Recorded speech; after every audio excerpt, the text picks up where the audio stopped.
Brasil não é para principiantes. A frase de Tom Jobim nunca se aplicou tão bem quanto nas eleições de 2018. O momento pelo qual o país passa é muito sensível, com um cenário indefinido, faltando poucos dias para o momento do voto.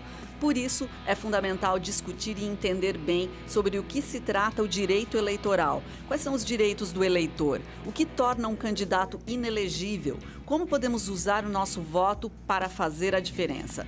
Esta é a pauta do Viva Voz de hoje, que está no ar pela rádio e também pela TV Univale. Hoje comigo o acadêmico de jornalismo, Alisson Banhes. Oi, Alisson. Olá, boa tarde. Boa tarde para você que acompanha o Viva Voz na Rádio Univale FM ou na TV Univale. Você pode participar do nosso programa através do Instagram e do Twitter, @VivaVozUnivale, e curtir nossa página no Facebook, facebook.com/VivaVozUnivale. Hoje o nosso convidado é o professor Fernando Francisco Afonso Fernandes, professor Fernando Fernandes, mais conhecido, que é do curso de Direito aqui da Univale. Obrigada pela participação, professor. Muito boa tarde, Lisa, muito boa tarde, Alisson, boa tarde àqueles que estão nos ouvindo, àqueles que estão nos assistindo. Obrigado pelo convite e um prazer enorme estar mais uma vez na nossa querida Rádio e TV Univale. Professor, um cenário bem conturbado, né? Mas antes da gente falar na prática o que está acontecendo nesse momento pré-eleitoral aqui no nosso país, vamos falar um pouquinho de direito eleitoral, que é a sua especialidade, e fala para a gente qual é o conceito geral, quais são as principais regras, o que orienta o direito eleitoral. Vamos tentar não ser muito acadêmicos, certo, até para que um número indistinto de pessoas consiga copiar ou adotar ou absorver um conceito mais ou menos claro de todas estas questões. É uma área do direito federal que ela não é muito antiga, ela é da segunda metade do século passado em diante, a justiça eleitoral, e que ela tem uma função de conduzir, de organizar e coordenar as eleições que periodicamente sejam elaboradas em nosso país. Isso também a partir de comandos constitucionais, que então determina a periodicidade dessas eleições, os cargos que devem ser postos à disposição, e depois lei também os prazos de duração, enfim, todas aquelas coisas, as formas de aquisição do mandato, as formas de perda do mandato, todo esse tipo de coisa, e depois a norma infraconstitucional, lei dos partidos políticos, lei das inelegibilidades, lei das eleições, que são basicamente os diplomas que acabam norteando as eleições que acontecem no Brasil nos anos pares, não é? Quer dizer, de 4 em 4 anos nós temos eleições para presidente da República, como é agora, presidente e vice, governadores de Estado e Distrito Federal, deputados estaduais e federais, e renovação do Senado, neste caso agora, nestas eleições, de 2/3, e na próxima eleição do mesmo tipo será 1/3, o Senado se renova 2/3, 1/3, e também de 4 em 4 anos, em ano par, nós temos a mesma situação, mas nos municípios, que é uma eleição que tem características todas especiais, porque, digamos, o eleitor se apaixona mais, leva mais a sério, parece que tem mais interesse nessa eleição. Parece razoável, porque é uma coisa que ele consegue sentir mais de perto. Então, digamos assim, grosso modo, essas são as situações que permitem com que quem está nos ouvindo entenda por que isto acontece, porque há um Estado democrático de direito, porque há uma regra constitucional que adotou o sistema presidencialista de governo, e porque nós somos uma república, pressupõe tripartição de poderes, enfim, essas são as questões características. Os votos têm que ser periódicos, os votos têm que ser secretos, que não é um direito do cidadão, é uma obrigação do cidadão. O cidadão não pode, de maneira nenhuma, ventilar o seu voto, tem que ser secreto. E no nosso caso utilizamos urnas eletrônicas para a captação desses votos e um sistema de processamento, um software de processamento para contabilizar esses votos. As últimas eleições manuais já tem alguns anos. Aqui em Itajaí foi a última eleição manual. O prefeito era o Arnaldo Schmidt Júnior e quem postulou foi o primo dele, Roberto, como é? Luiz Pois Roberto. é, agora já não lembro mais os nomes, os primeiros nomes. João Roberto Schmidt, se não me falha a memória, e o outro era o Bellini, o Jandir Bellini, e ele foi a eleição que ganhou o Jandir Bellini, e a diferença foi de uns 400 votos, uma coisa assim. Essa foi a última eleição manual que houve em Itajaí, na verdade, em toda Santa Catarina, porque a próxima já foi eletrônica. Esta urna eletrônica é uma, digamos assim, uma invenção de catarinenses, e foi a partir do desembargador Carlos Prudêncio, agora aposentado, natural de Brusque, que nós acabamos, o Brasil inteiro acabou adotando a urna eletrônica como meio de se conduzir as eleições. Sucintamente é isso. Interessante. A Justiça Eleitoral existe desde 1932. Ela é composta pelo Tribunal Superior Eleitoral, pelos tribunais regionais e pelas juntas eleitorais. Sim. De que maneira esses órgãos trabalham para preservar o direito do eleitor? Tá. Eu vou te fazer uma pequena emenda aí. Em 1932, Vargas criou a Justiça Eleitoral como uma maneira de trazer mais credibilidade aos resultados das urnas, para evitar o bico de pena, os votos de bico de pena, para evitar, enfim, todas as mazelas que pressupunham as eleições, que acabavam não refletindo o resultado verdadeiro da urna, voto cabresto, enfim, todas aquelas coisas. Mas em 1934 já liquidou a Justiça Eleitoral e extinguiu os partidos políticos, sob o argumento de que eram prejudiciais à democracia, aquela coisa, e nós sabemos que aí ele instalou uma ditadura e tal, que durou alguma coisa. Por isso que eu, quando iniciei, disse que mais ou menos da segunda metade do século passado, e um pouco antes, mas digamos assim, da metade do século passado nós estaríamos errados. Neste momento não lembro exatamente, mas agora quando tu falou essa data, lembrei que foi o Vargas que criou e que ele em seguida revogou, em seguida se livrou, ou seja, utilizou, lhe serviu. Então ele, tomando posse, aí não queria mais ninguém incomodando, não queria partidos políticos, não queria sociedade organizada de nenhuma maneira e tal. Ele incentivou os sindicatos, porque então ele tinha um pé no funcionalismo público e um pé no sindicalismo para eventuais situações. Está no poder, então o funcionalismo público organiza as eleições para ele. Está fora do poder, o sindicalismo organiza as eleições para ele. Foi uma genialidade, mas isso é a história do Vargas. Agora, de que maneira isso?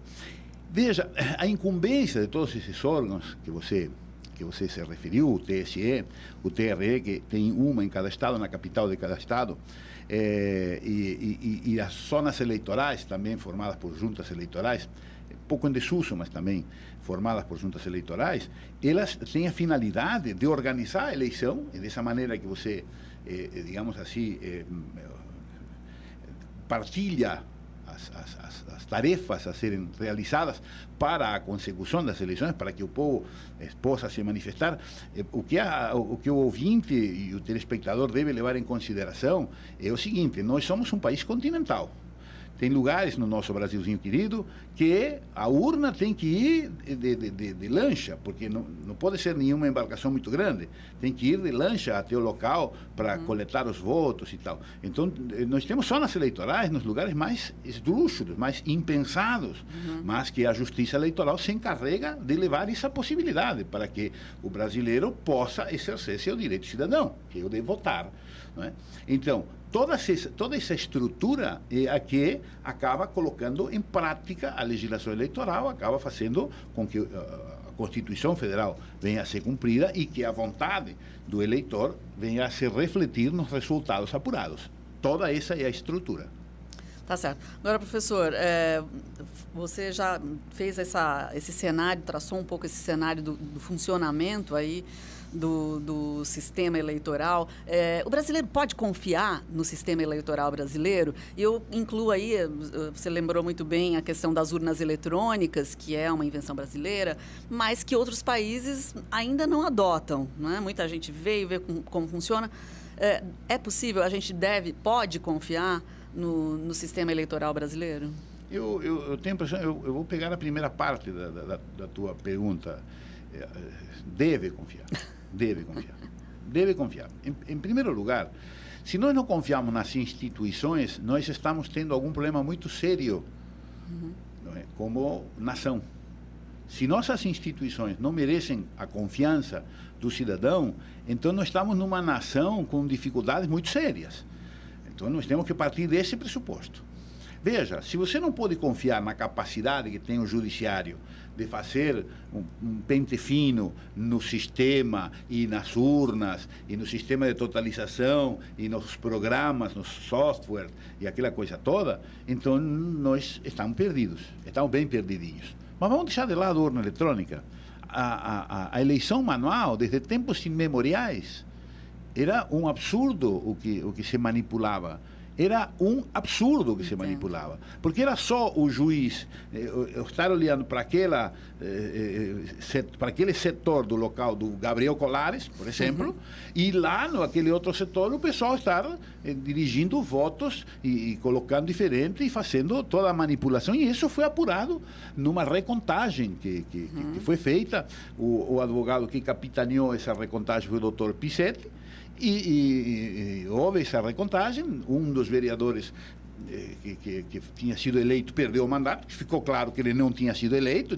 Tudo isso acontecia nas barbas de todas as pessoas. Citando o caso aqui de Itajaí mesmo. Era só um momento de descuido. Então, veja, como dissemos em castelhano, eu que nasci no Uruguai, até para explicar para o pessoal de onde que saiu o meu sotaque,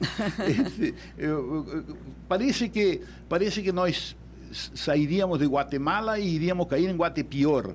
Não, não é o caso. A urna eletrônica, até agora, em que pese respeitáveis comentários e opiniões e tal coisa, até agora não apontou nenhuma evidência crível de que isto é feito. Veja, não que possa ser feito. Por quê? Porque é equipamento, porque é programa, porque é falível, como todos são falíveis. Então, as fiscalizações são feitas com periodicidade necessária e suficiente a poder detectar uma atitude desse tipo. Então, veja, há uma diferença entre pode e há uma diferença em que é feito. Vamos ver se a gente faz mais uma pergunta antes do intervalo. Ok. E para exercer o direito do voto, o eleitor deve entender suas opções. Uma questão muito debatida é a diferença entre o voto nulo e o voto branco, que toda eleição surge essa dúvida. Qual é a diferença entre os dois? Nenhuma. Rigorosamente nenhuma. Mas eu vou explicar a definição. Eu não concordo com que o voto branco fique de fora na hora de contar. Veja, nós vamos fazer uma votação aqui. Então, há um postulado determinado, que os papéis que nós vamos passar a utilizar doravante aqui nesta sala serão de cor verde. Uma proposta. Outro, que continuem sendo brancos. Aí nós vamos votar. E o voto branco implicava em que, olha, para mim tanto faz como tanto fez, eu vou com a maioria. Então, o voto branco é a expressão do eleitor acompanhando a maioria. Então, meu voto deve ser computado para aquele que tiver maior quantidade de sufrágios. Aí, a legislação fez uma alteração e disse que o voto branco não deverá ser computado. Então, o voto nulo não se computa, porque é nulo. E o voto branco não deve ser computado, porque a lei diz que não deve ser computado. Então, aquele que quer acompanhar a maioria não pode mais acompanhar a maioria. Não pode votar desse jeito, porque são iguais. Nenhum deles vale. Eu vou acrescentar a abstenção, o voto branco e o voto nulo é a mesma coisa, não ajuda na democracia. Ok. Bacana, eu acho que esses esclarecimentos são importantes, até porque existe um índice muito grande ainda hoje nas pesquisas, né, apontando a preferência de alguns eleitores, de muitos eleitores, pelo voto nulo ou branco. Né? Eu vou dizer uma coisa que é importantíssimo que o eleitor saiba. Com muito voto ou com pouco voto, nós vamos eleger um presidente da República, um governador, 2 senadores, 40 deputados estaduais e 16 deputados federais. Eles vão ter muita representação, porque as pessoas vão ir lá, vão votar e vão decidir e vão escolher, ou vão ter pouca representação. Isso não interessa, eles vão ser eleitos. Depois do intervalo, a gente continua conversando sobre direito eleitoral, sobre processo eleitoral, aqui no Viva Voz. Já estamos de volta conversando hoje com o professor Fernando Fernandes, professor do curso de Direito, professor que sabe tudo sobre direito eleitoral, e a gente está aqui querendo entender um pouco melhor sobre esses processos. Professor, agora, a verdade é que nunca o TSE foi chamou tanta atenção, né, como nos últimos tempos, especialmente por conta dessa decisão importante em relação à inelegibilidade do ex-presidente Lula. Isso acabou chamando muita atenção para o tribunal. Como é que você vê esse momento, esse processo? Como foi acompanhar isso? Aqui nós vamos dividir em duas situações. Uma situação é quando os partidos políticos e tal encerravam a eleição, eles aguardavam a apuração, proclamado o resultado, eles cumprimentavam os adversários, né? Porque em política o adversário de hoje é o aliado de amanhã, então não tem inimigos. Eles cumprimentavam os adversários, parabenizavam e pronto, e então começavam a preparar a próxima eleição que fossem disputar. O Brasil era assim até 30 anos.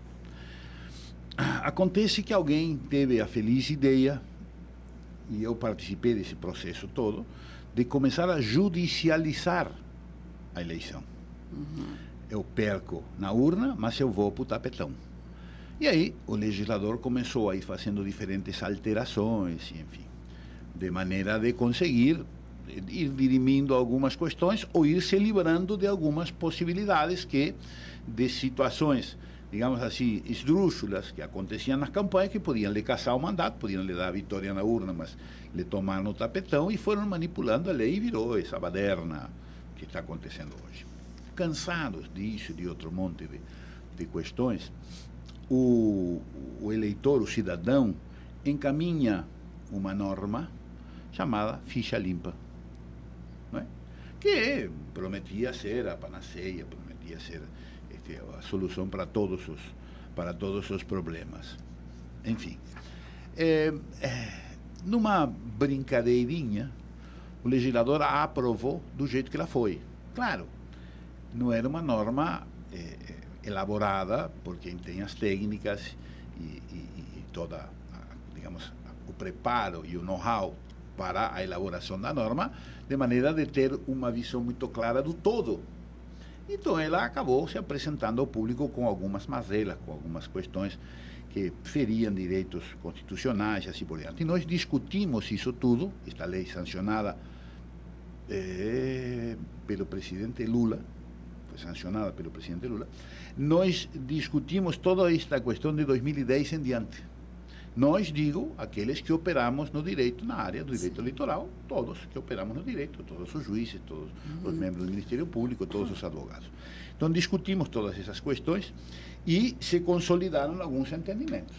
Um dos entendimentos é que a inelegibilidade não é uma penalização, é uma condição de elegibilidade. Eu, por exemplo, tenho que estar em dia com a Justiça Eleitoral. Certo. Eu não posso estar devendo a multa porque eu não fui votar na eleição passada. Eu tenho que estar em dia, tenho que pagar aqueles R$2 e pouca coisa, né? Isso me deixa em dia. E a lei hoje estabelece que isso tem que acontecer antes de eu protocolar o registro da minha candidatura. Tudo bem. É uma condição de elegibilidade. Se eu não estou em dia porque eu não lembrei que tenho que ir lá pagar aquela multa, protocolei o registro da minha candidatura, será indeferida. Por quê? Porque me falta uma condição de elegibilidade. Então, ela exige que eu tenha domicílio eleitoral na zona eleitoral onde eu pretendo disputar. Se é vereador em Itajaí, eu tenho que ter domicílio eleitoral em Itajaí hoje, pelo menos 6 meses antes da eleição que eu pretendo disputar. Que eu tenho que ter filiação partidária pelo menos 6 meses antes da eleição que eu pretendo disputar, e assim por diante. E que eu não posso ter tido uma condenação por crime doloso transitada em julgado ou proferida por um órgão colegiado nos últimos 8 anos. Então não é uma penalidade. Só não pode. É uma condição de elegibilidade. Por quê? Porque Sua Majestade, o cidadão, elaborou uma norma, o Poder Legislativo aprovou essa norma, entrou em vigor e isto foi em 2010. Acontece que em 2018 nós temos algumas situações. Eduardo Cunha está inelegível, está cumprindo pena. Não tem nenhuma sentença transitada em julgado, mas tem sentenças proferidas em segundo grau e não é o único. Né?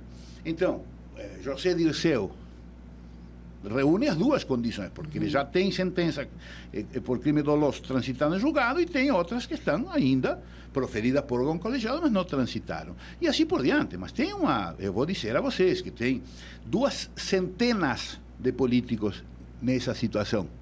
2 centenas. Não é privilégio de A, de B ou de C. Não é privilégio.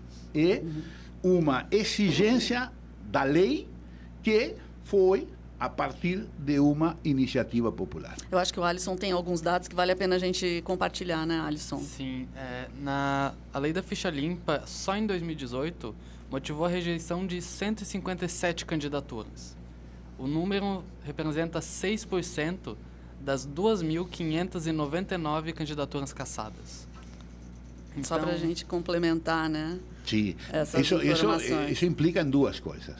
Isso implica que muitos políticos que talvez tinham intenções nem arriscaram, porque é matéria, como dizemos nós na jerga jurídica, é matéria simulada, significa dizer é matéria pacífica nas cortes, não tem possibilidade.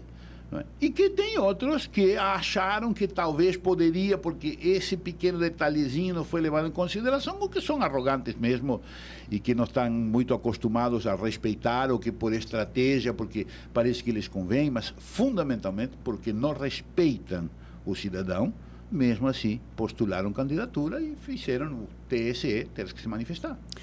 Professor, vamos falar um pouquinho da questão do financiamento das campanhas, né? Então, este ano foi criado o Fundo Especial de Financiamento de Campanha. Como é que esse fundo afeta o andamento e o resultado das eleições, na sua visão? Em primeiro lugar, sempre tem um primeiro lugar, né? Mas assim, nós estamos, é uma frase que eu tenho dito em quase todas as situações em que se fala deste tema, ou que eu estou, digamos, provocado a falar deste tema. Nós não podemos deixar a raposa cuidando do galinheiro. Não vai sobrar nada, não vai sobrar pintinho, galinha, galo, não vai sobrar nada, nem as ripinhas da cerca do galinheiro. Então, enquanto nós permitamos que o político faça as reformas políticas, elas nunca serão em benefício da cidadania ou do processo eleitoral. Sempre serão em seu benefício. Digo e provo. Muito bem. Como se aplica neste caso específico? Em ano de eleição, ademais do dinheiro do fundo partidário, que corresponde a 35 centavos por cada eleitor inscrito até dezembro do ano anterior, de 1995, 35 centavos de 1995, atualizados monetariamente a hoje, isso dá perto de 2 bilhões, né? Esse é o fundo partidário. Também ele é integrado pelas multas que são aplicadas e tal, que vão ali para o fundo partidário. Ademais disso, eles recebem em ano eleitoral o fundo eleitoral, o dinheiro do fundo eleitoral. O dinheiro do fundo eleitoral, diferente do fundo partidário, ele vai para o TSE via Banco do Brasil. O TSE isto vai em 1º de junho, o TSE vai repassar aos partidos políticos, conforme a lei determina, 5% linearmente, entre todos os partidos que tenham protocolado no TSE os seus estatutos.